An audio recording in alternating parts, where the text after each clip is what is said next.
Good day, everyone. This is Thomas Isaac, and I've been asked by the directors of the Chinese Ministry South Caribbean Conference to speak on race and ethnic relations. Now, this is a very significant subject, the subject of race and ethnic relations. At this particular point in our history, when we are in a way in the midst of the fourth industrial revolution, and what very often people refer to as the sixth destruction. Certainly we know we are in the midst of a massive destruction, of which we are the authors, massive destruction of the environment. It's a very crucial point in human history. And in a way, a kind of culmination of the Enlightenment movement, the birth of reason, the Enlightenment movement, and the tremendous scientific discoveries that have been made in modern times. We really find it difficult to be victims of some of the social and ethical problems that continue to confront us in the world today. The problem of gender discrimination, the problem of racial discrimination, the denial of a lot of freedoms to social groups and so on, who are clamoring for freedom of one type or another. The existence of white privilege or white male privilege, all of these things are moral and social issues that we did not expect to confront, to continue to have to face in the third decade of the 21st century.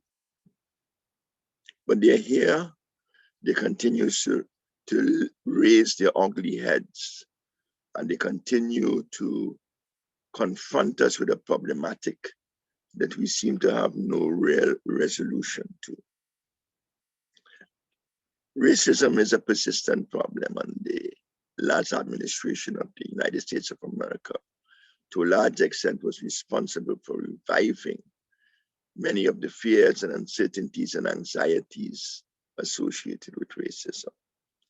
Seemed to have been a backlash to the Obama regime from white America, or a significant portion of white America, those represented by the Republican Party. And we have had movements emerging like the Black Lives Matter movement, a movement which has taken rise after the horrendous death of George Floyd under police custody, and the fact that the nature of that nefarious act committed by the police is what really roused the horror and the resentment of so many people. Now Black Lives Matter has become, very much of a Western phenomenon, and it's very interesting to see how the Europeans have responded to it. Football teams in Europe now kneel for at least 1 minute, right, in an attempt to protest against the existence of racism within their football world.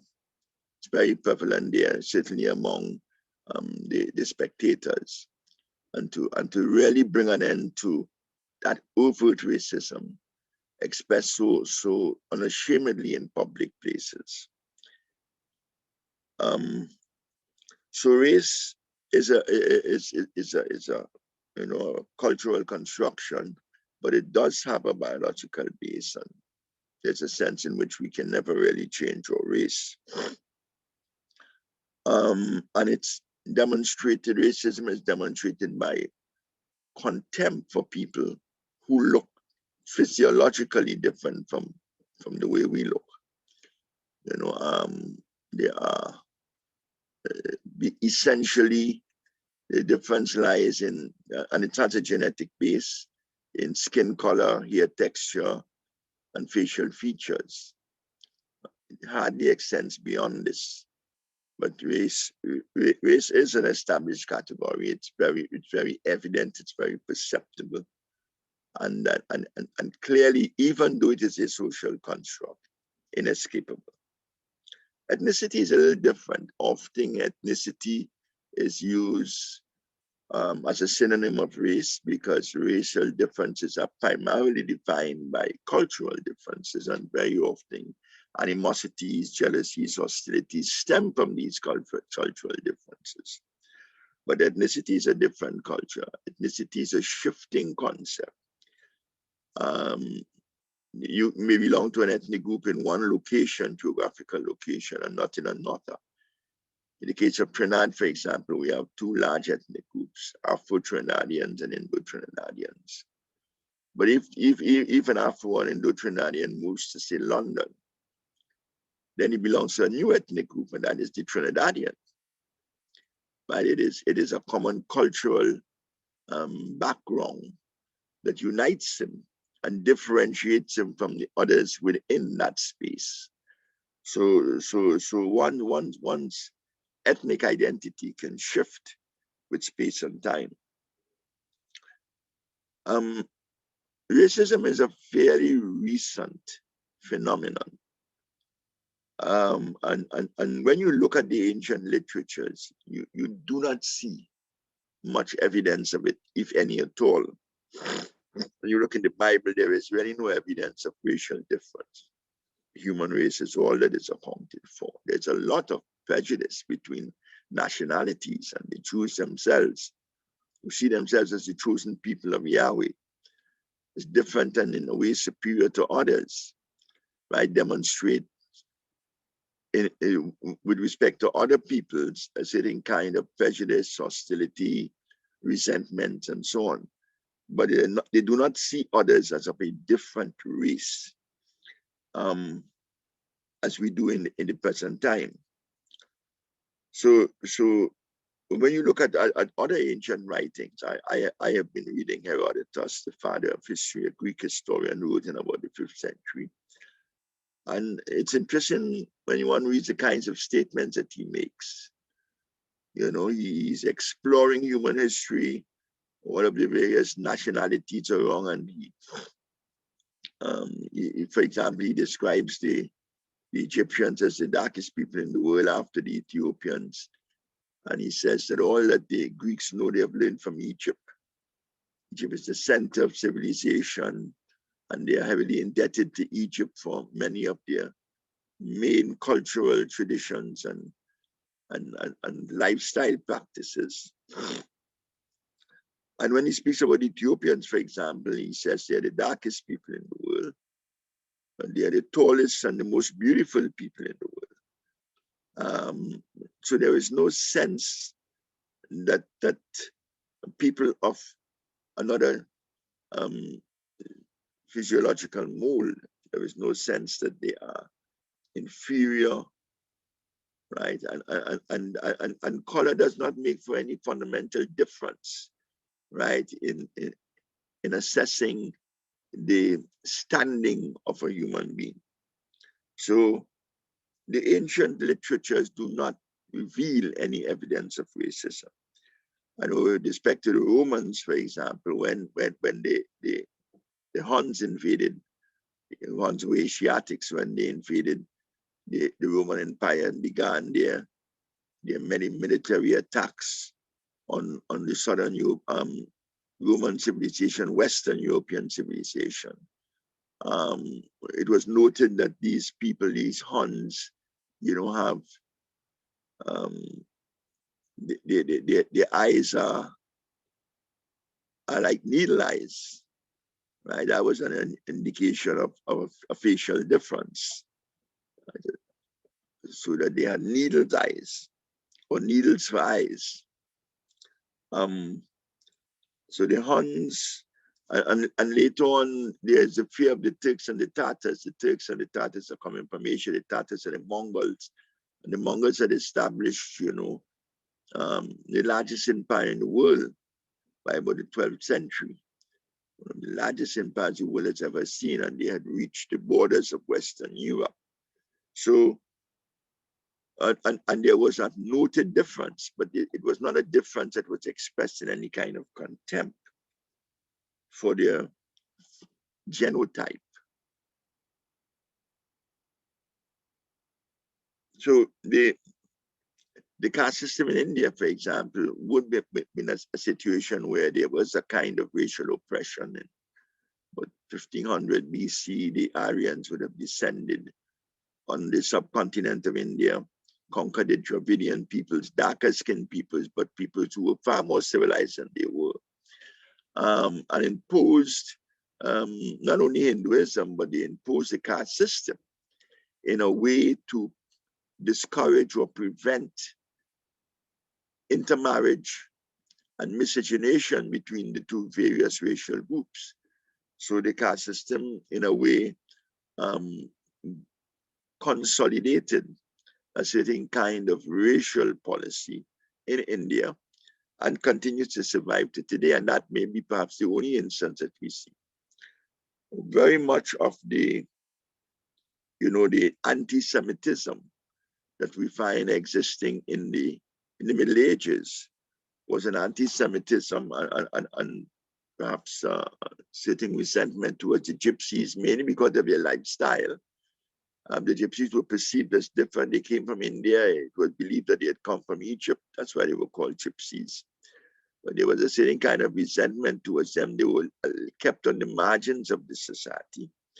And the Jews themselves, largely because of their own social practices, their own sense of exceptionalism and difference and isolationism, and the notion of Christian Europe that they were the deicides, the people who would kill Christ. That brought a lot of hostility onto them from the surrounding peoples. But again, it was less a question of racial distinction and more a question of cultural difference. It was in the age of discovery, really, that racial difference became very evident. A sense of racial difference became very evident. The age of discovery was a time when, for the first time, people had seen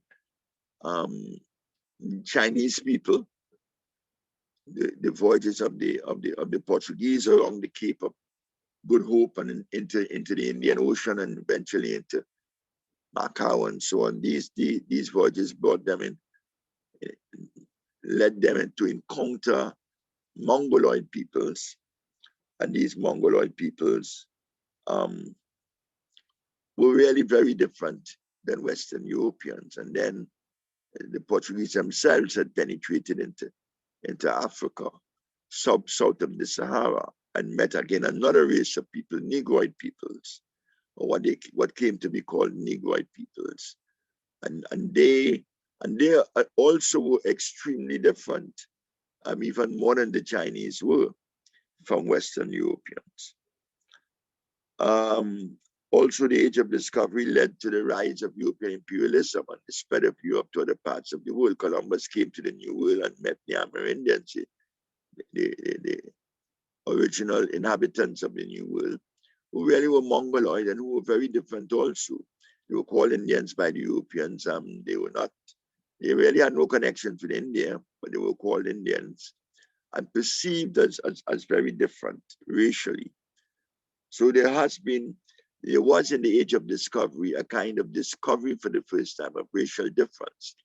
And because the empire led to an asymmetrical distribution of power between these conflicting racial groups, you found that those who were subject peoples of what came to be called the Third World, those who were subject peoples, eventually were looked at with a measure of contempt and resentment. So that race became a very significant phenomenon, right, in the interaction and the interrelationships of peoples at this time.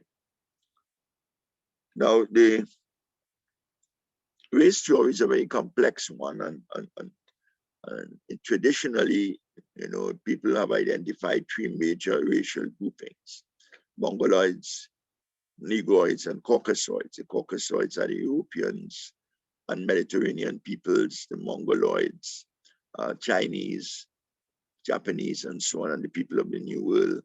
And Negroids are people of south of the Sahara. There are a lot of problems with the terms that are used. The terms do express a measure of contempt and resentment. Terms like Mongoloid and Negroid, and people have objected to them, and so there's a reluctance to use these terms any longer. People refer now to 5 races, but you cannot find substitute terms to define the racial groups. They have not yet found substitute terms. They talk about Europeans and Africans and Asiatics and Americans and people of the Australoid peoples, people in Australia and the other territories around Australia, South Atlantic and Pacific. And but these terms are inappropriate. Asia, for example, it does not represent one racial group. India alone has almost every racial group on earth, right? And they are very different from the Mongoloid peoples. Most of them are very different from the Mongoloid peoples. And then Europe also has different racial groups. The Northern Europeans have physiological differences, minor, but very evident physiological differences from the Southern Europeans. The blonde beasts of the Nordic countries, right, is clearly identifiable and different from the Latin peoples, dark-eyed and dark-haired peoples of the Mediterranean region. So you do have racial differences there. Then there are racial differences in the Americas, Skypes and Arabs, if you wish, and so on. So, and even in sub-Saharan Africa, there's no real racial unity there. The Hottentots and the Pygmies, Bushmen, San people of the Kalahari are different races. They constitute a different racial group than the Negroids, right, of places like Nigeria and so on. So race is quite a very complex thing. Lots of racial groups, and some of them are disappearing. Some of them are disappearing through either genocide or disease or miscegenation. But the racial character of the human family still continues to be baffling and complex. Now, racial difference and racism has been given certain kinds of justifications since the age of discovery. For example, Western European Christians sought in the Bible a justification for it, and they found it in the story of the curse of Ham. And Ham, Shem, Ham, and Japheth, the sons of Noah, supposed to be the fathers of all the races on earth. In truth and in fact, they are not.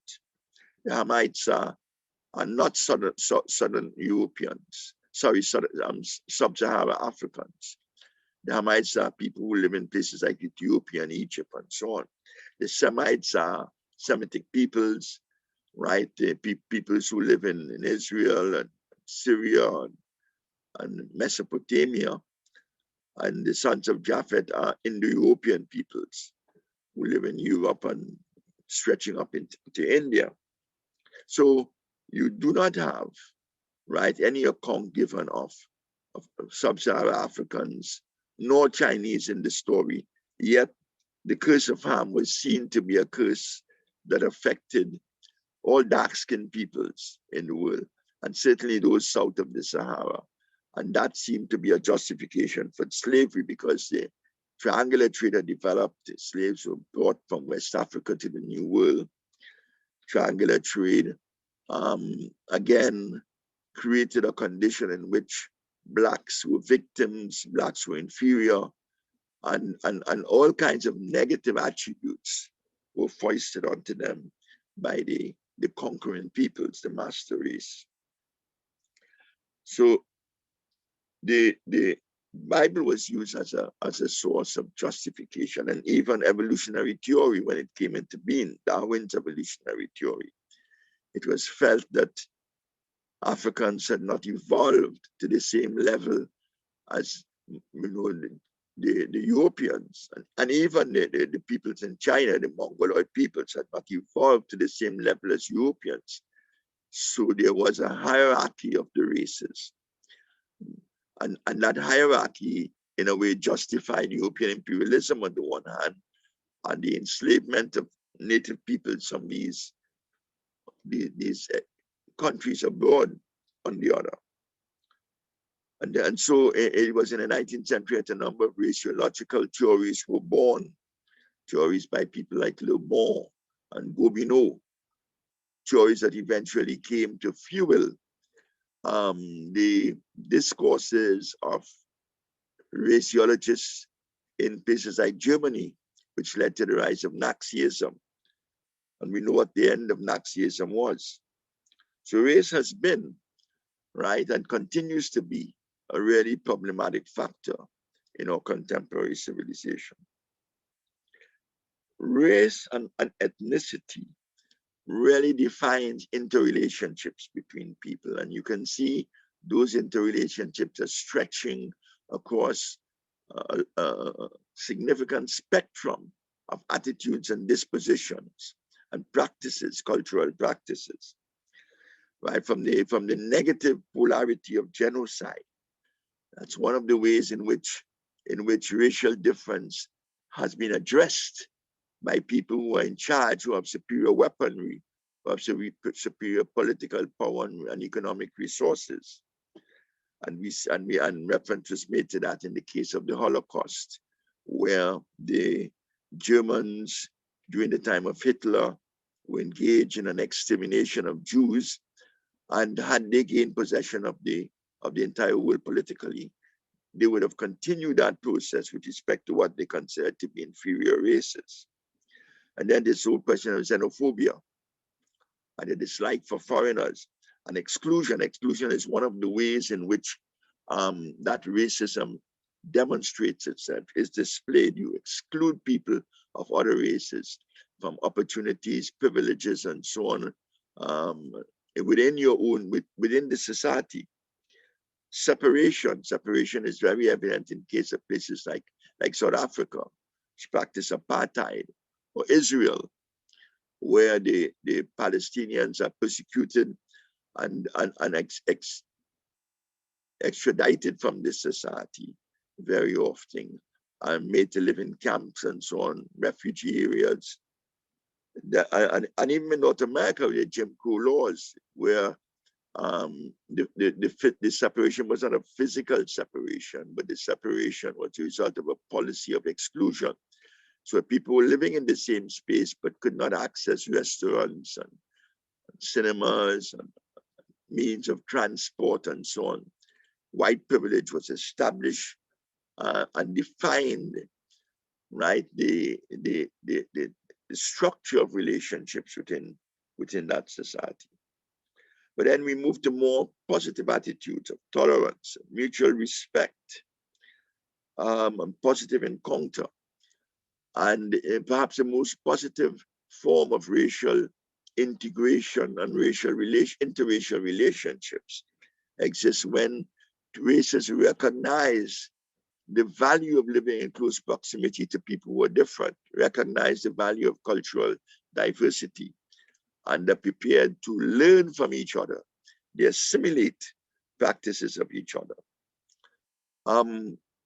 So that you have a range of attitudes and dispositions. A lot of racism seems to be very unconscious racism. People are not aware that they're racist sometimes. They justify exclusionary practices or separation on the grounds of cultural difference and claim that it is not a sense of being superior, but just that people feel more comfortable among people whom they regard as similar in cultural practices and so on. For example, we've had that in churches, places like North America, where visitors are told if they have a different racial group, that they would feel more comfortable if they attend a church a few blocks lower down the street, because the services are so different. The lifestyle and the cultural practices are so different. The liturgy is so different. That's a form of racism. But sometimes the people practicing it may not even be conscious that they're racist. And one of the worst problems of racism is when prejudices and so on are internalized by those who are the victims and the objects of racial scorn. This has happened in the case of New World blacks who have appropriated aesthetic standards of whites, see themselves as ugly, see themselves as stupid, incapable of achieving any significant place in the world through their own efforts. And they begin to have contempt for themselves. It's a kind of self-hate, right? And it's very evident in places like North America, and among all many blacks who live throughout the New World, in the Caribbean, in Brazil, and many of these places. One of the problems of racism is that very often racism may not be expressed by individuals as they encounter people of other races, but may be built in structurally or institutionally within a society. In fact, the society is structured in such a way that it excludes people of certain races, does not provide them with the same kinds of opportunities. And that was the result of European imperialism. And Europeans came to the New World and established themselves. What happened is that they built institutions in which white privilege or white male privilege became a fundamental characteristic or condition. And other peoples were not exposed and granted the same opportunities, people of other races, as they were. And that survived into the post-colonial age. So that now we find that in our school systems, right, in our jobs, in education, in terms of where you live and so on, you find that racism has been institutionalized. And that is one of the real challenges that we face in the 21st century. How do we radically reconstruct our institutional practices and our institutional agencies in order to guarantee equality and total freedom to everyone, and ensure that opportunities for progress and achievement are equal for people of all races? That is where one of the problems lies. So structural racism really is something that continues to haunt many post-colonial societies, even as it exists right in the metropolitan centers of North America or Western Europe. There really is today no scientific basis for racism. Race is a social and cultural construction, and even though it may have a genetic base, that base is so minuscule that at the biological level, racial difference becomes almost meaningless. Right? Human beings across the races may share characteristics, many characteristics, in terms of blood type, in terms of bone structure, in terms of brain architecture, and so on. A black man may find that a white man is nearer to him biologically than another black man, and vice versa. So that at the really biological level, race is virtually insignificant. And the genes that account for hair texture and facial features and so on, and skin color, they are very minuscule in the human genome. Yeah, they are minuscule, and clearly, we find when you look, for example, at footballers all over the world of any racial type, you find really anatomical similarities between them across the races. A black footballer, Chinese footballer, Indian footballer, European footballer, basically physical structures are so very similar, right? So that the human family really is one family. There's a famous, I remember in the 60s, when Sidney Poitier, one of the first black men who made it at Hollywood, was given parts in many of his pictures. There's an interesting story in which he was a soldier in the American Army, and one of his teammates, or somebody in his own contingent, was injured and needed blood, a white man. And he was the only man, the only black man in the team that could provide blood. It was a rare type of blood, and he could provide blood to the injured soldier.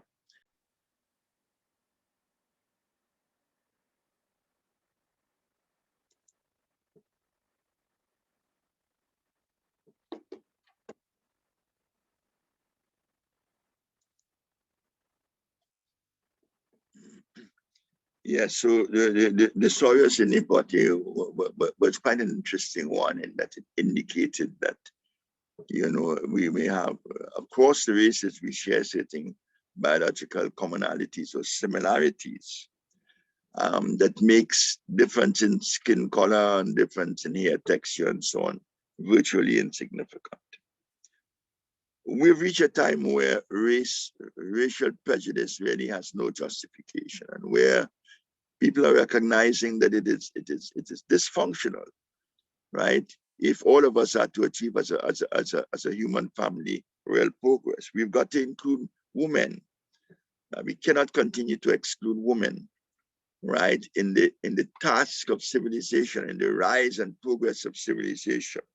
And similarly, we cannot continue to maintain a certain kind of racial privilege for a small group, which deprives others of the opportunities to make their own contributions. And the realities that make this so very evident are things like globalization, right? We live in a globalized society, and that globalized society brings everyone together. And it brings us together in all kinds of ways. We may be in competition with each other, but in that competition, it is in the rivalries and competitions, right, that human beings are able to rise to higher levels of performance and productivity. And when you restrain others from achieving, and marginalized groups, significant groups, from achieving those high levels of productivity, you're really retarding the progress of human civilization. It's an age of information, and information raises the level of the individual's productive capacities. Age of economic development, and economic development lifts people out of poverty. China is now showing that people can be lifted in large numbers out of poverty, and their abilities and resources and talents released for the benefit of mankind. We have to believe in the dignity of the human family. Kantian notion that man must not be used as a means to an end, but must be seen as an end in himself. And if we see each other as an end in himself, then we appreciate the contribution that each is making, right, to the human task. And so we need, as as a people, to get rid of many of these social, cultural, and undesirable ethical practices that continues to be a bugbear to our civilization. One of the main being racism itself. I would want to end with a reference to this, to the theology of Isaiah. Isaiah is one of the greatest theologians that the world has ever produced, tremendous thinker and writer. And in his vision of the kingdom of God, because he was one of the first men to have this utopian vision of the kingdom of God, this sense that society is moving towards a culminating point where all of us problems would be solved, or moral and ethical problems would be solved. He, for the first time, expresses within biblical literature a cosmopolitan vision for all peoples, where he sees everyone that's coming to the mountain of God to worship. This is a tremendous vision. Other biblical writers do not share that view. Ezekiel, for example, doesn't want any foreigners to come to the temple of God, in the precincts of the temple of God, but not Isaiah. He sees it open to all. And that sense of openness to all, that sense that cosmopolitans and Christianity spread it through the world. Christianity, which later on Islam to some extent, it was really originally a Stoic idea. Isaiah preceded the Stoics, and especially in that cosmopolitan vision. But that is the world that we need to try to create, to seek to create, even on this side of eternity.